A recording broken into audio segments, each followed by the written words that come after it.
Question everything, for the truth should not be televised. And that's for sure. So with that, you know, when it comes to this coalition or this alliance that the black and brown community have, you know, well, supposedly have, you know, when you look back coming through the 80s, early 70s, I mean, late 70s, early 80s, as I watched the Latino communities intertwine with our communities, it was cool, to be honest. It wasn't no reality other than, you know, folks trying to live and trying to take care of their families and trying to provide for their families. You know, at those times, our communities still had a dominance of black-owned businesses, black community activities and functions where the communities can come together and deal on some of our culture and enjoy some of our unity going through the 80s. But as time continued to go on, we started to see that the funding that we had bare minimum of already as Aboriginal Negro communities, black communities, start to slowly dwindle.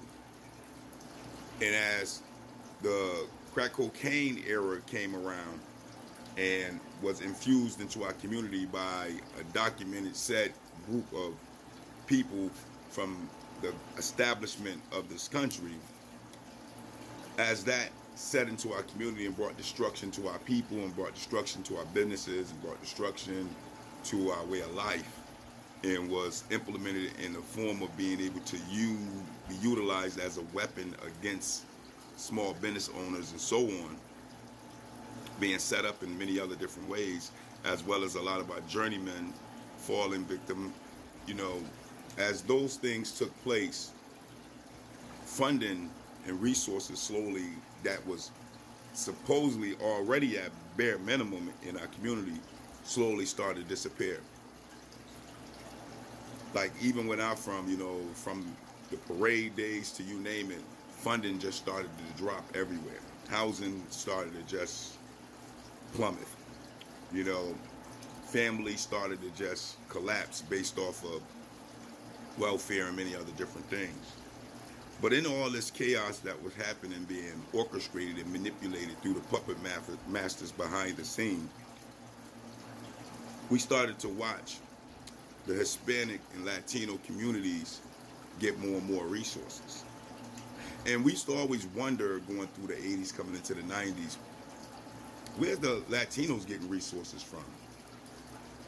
And how was they getting resources?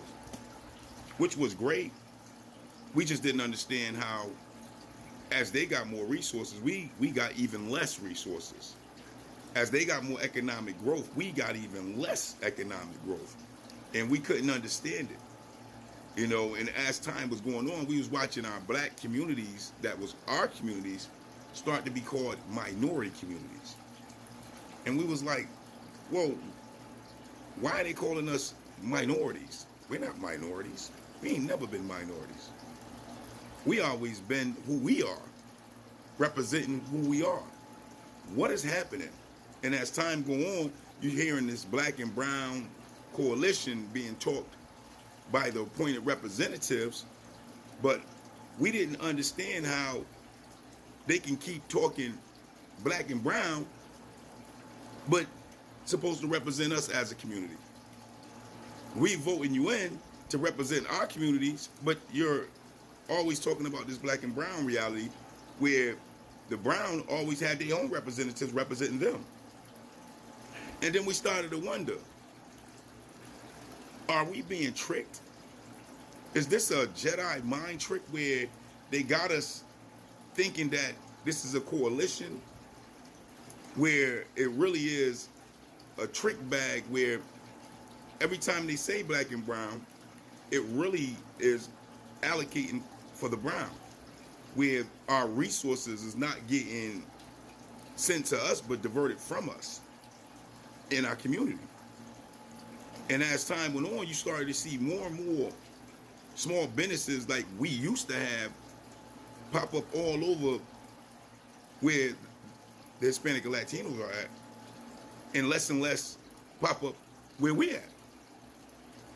And we still wanted to be entrepreneurs. We still wanted businesses of our own. We still wanted to have decent communities, but we just wasn't getting the bank loans.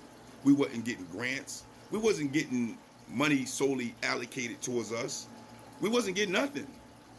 And we was wondering what was happening and why the appointed representatives wasn't representing us.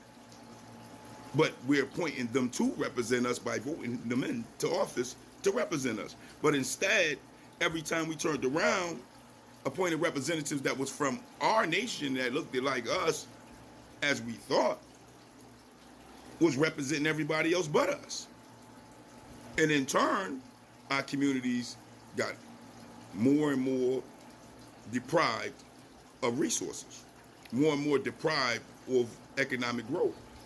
And like I always say, if you listen to Dr. Francis Quez Welsing, is it a fear of a black planet? Or like Dr. Claude Anderson says, we haven't moved economically in the last 150 years.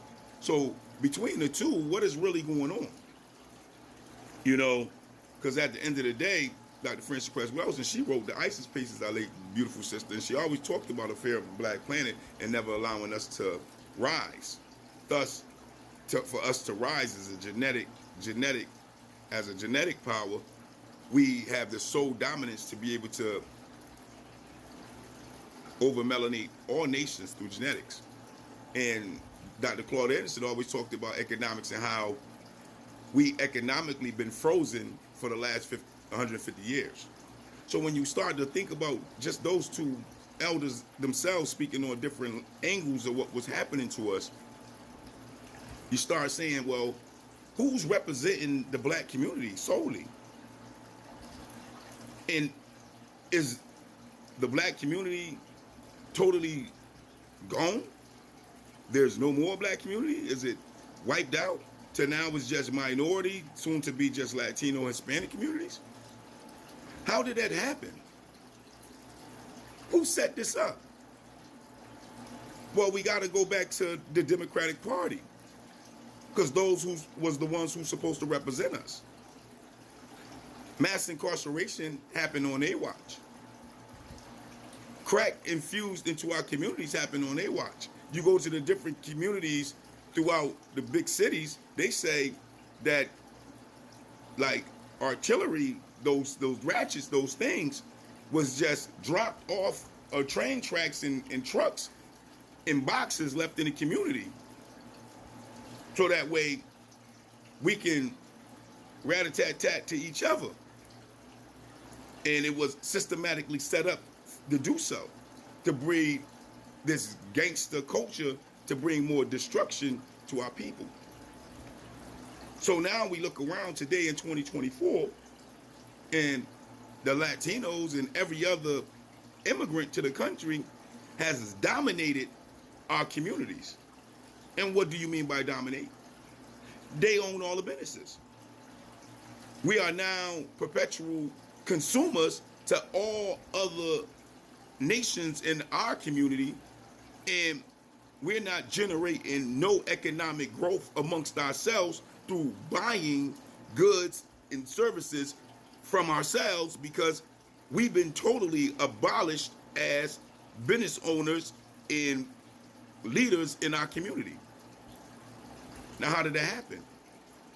Because all along we've been voting democratically, and at the end of the day, this is the outcome of voting for them.